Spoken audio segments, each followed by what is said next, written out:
ಇದ್ದು ಅವರ ಈ ಒಂದು ನೇತೃತ್ವದಲ್ಲಿ ಉಡುಪಿಯ ಶ್ರೀಕೃಷ್ಣ ಮಠದ ವೈಭವ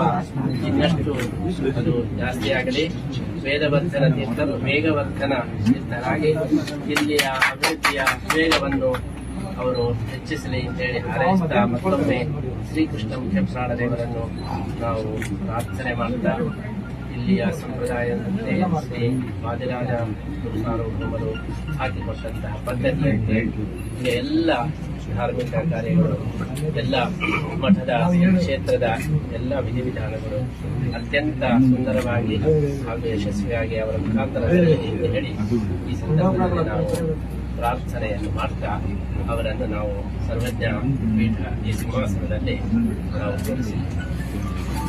ದಯವಿಟ್ಟು ಮೈಸೂರು ರಾಜರ ಸಮಕ್ಷ ಮಾಡಿ ಇವತ್ತಿನ ಈ ಒಂದು ಸಂದರ್ಭದಲ್ಲಿ ಮೈಸೂರು ಮಹಾರಾಜರ ಒಂದು ಉಪಸ್ಥಿತಿ ಇದು ಸಿಂಹಾಸನದಲ್ಲಿ ಏರತಕ್ಕಂತಹ ಈ ಸಂದರ್ಭದಲ್ಲಿ ರಾಜರುಗಳು ಉಪಸ್ಥಿತರಿದ್ದು ಇವತ್ತು ಅತ್ಯಂತ ಐತಿಹಾಸಿಕವಾದಂತಹ ಕಾರ್ಯಕ್ರಮದ ಸಾಕ್ಷಿಯಾದದ್ದು ಅತ್ಯಂತ